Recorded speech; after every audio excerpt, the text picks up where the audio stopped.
Ya, kembali di Landstalk masih bersama Pak Martinus dan juga Pak Budi. Kita masih membahas soal waspada investasi bodong. Pak Budi, ini kalau kita bicara soal apa namanya investasi, jenisnya macam-macam tuh.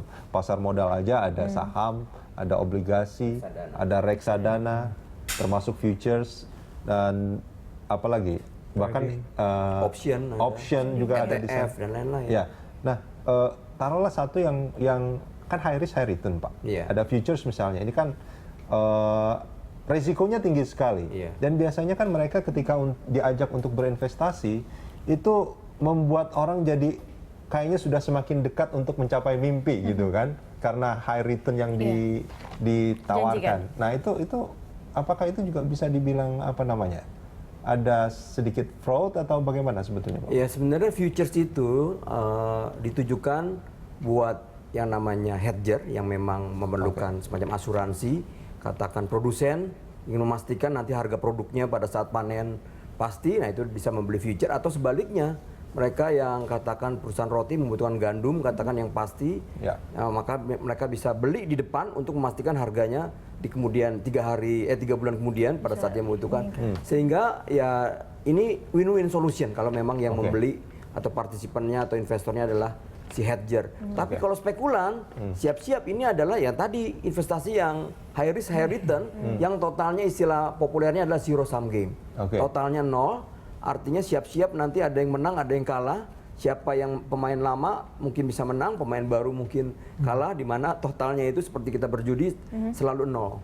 Nah ini kan kalau kita baca misalkan di website gitu ya, banyak mereka yang merasa pada akhirnya tertipu dengan iming-iming itu sebetulnya. Iya, kalau kita bicara di literatur dan kasus Indonesia, mungkin 9 dari pemain investor futures itu rugi.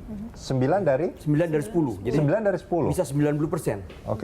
Hanya segelintir kecil saja yang bisa mendapatkan keuntungan. Kenapa? Salah satu kerugian utama yang dialami mereka adalah biaya transaksi yang besar kalau disuruh beli dan jual. Sama saja, selain futures juga kan ada foreign exchange tuh, forex tuh, jual beli. Nah, kalau ya jadi belum apa-apa tuh argonya tuh argo biaya transaksi sudah besar. Jadi kalau untuk investor yang pemula ya sebaiknya ya memang apalagi tidak tahu menahu ya, sebaiknya tidak memulai. Tapi kalau memang dia memulai, silahkan, siapa tahu bisa menjadi 10% yang beruntung. Tadi. Ini boleh nggak kalau saya katakan dari investasi yang legal saja, sebetulnya yang sah saja, itu banyak orang yang sebetulnya juga rugi luar biasa gitu ya, apalagi yang tidak legal. Iya, tahun lalu reksadana saham dan investor saham langsung di bursa saham kita rata-rata rugi karena ISG-nya turun 12,1%. Nah, Pak Martinus, ini kalau kita bicara soal kasus-kasus yang sudah inkrah lah, Pak.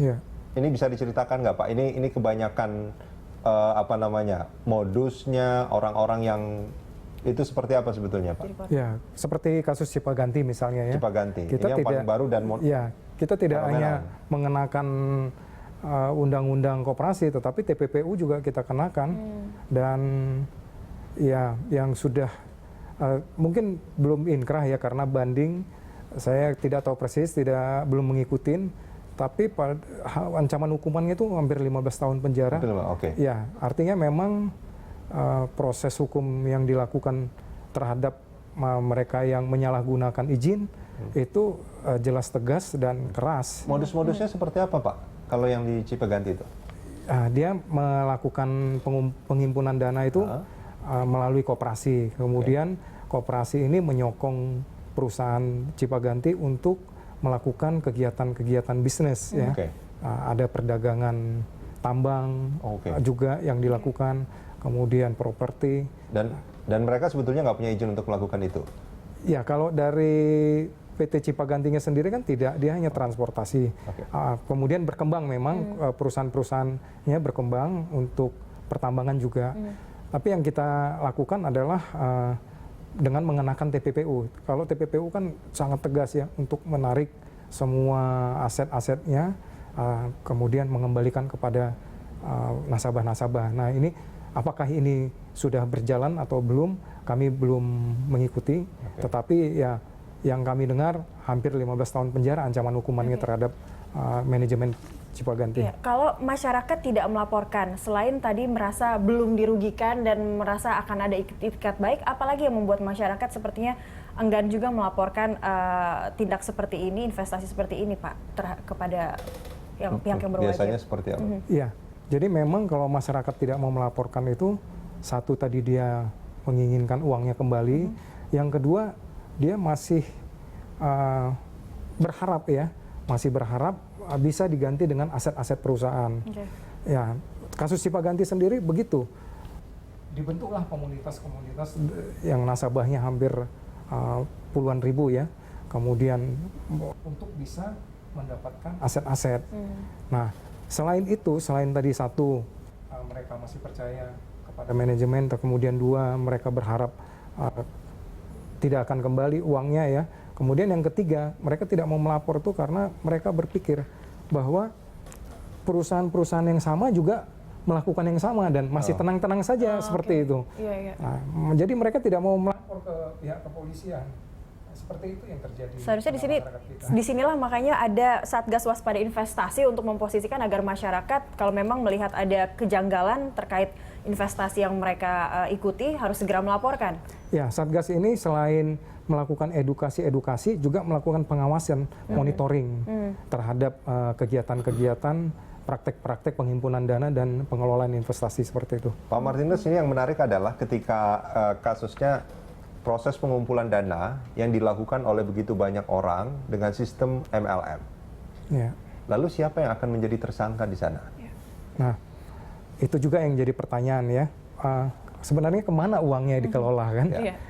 Bagaimana kemudian ditawarkan aset recovery kalau misalnya ada sesuatu yang terjadi itu akan 100% kembali. Itu kan sudah tidak benar ya. Kalau tersangka tentu bagi kami pihak penyidik itu melakukan konstruksi hukumnya. Jadi siapa yang paling berperan dan bertanggung jawab terhadap menawarkan. Nah, terhadap menawarkan, menjual produksinya, menjual jasanya, siapa yang paling berperan? Dalam hal ini adalah manajemen. Oke. Apakah itu direkturnya, apakah itu bagian keuangannya, manajemennya. Itu kalau kita bicara ada satu perusahaan induk. Ya. Gitu. Kalau misalkan perusahaan induknya misalkan ada di luar negeri. Iya. Nah, ini hanya sistemnya masuk ke kita.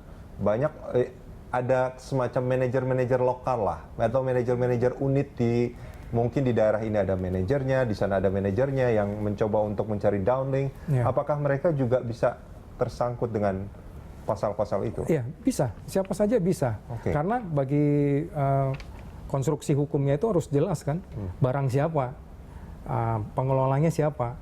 Oke. Nah, dalam hal ini kalau misalnya dari luar negeri diserahkan ke Indonesia, tentu di Indonesia siapa yang mengelolanya. Oke. Nah, ini yang kita lakukan perkenaan konstruksi hukumnya terhadap mereka, seperti itu. Pak Martinus, kita jeda sebentar, Ya. kita akan lanjutkan Landstalk di segmen berikutnya. Pemirsa jangan kemana-mana, Landstalk masih akan kembali.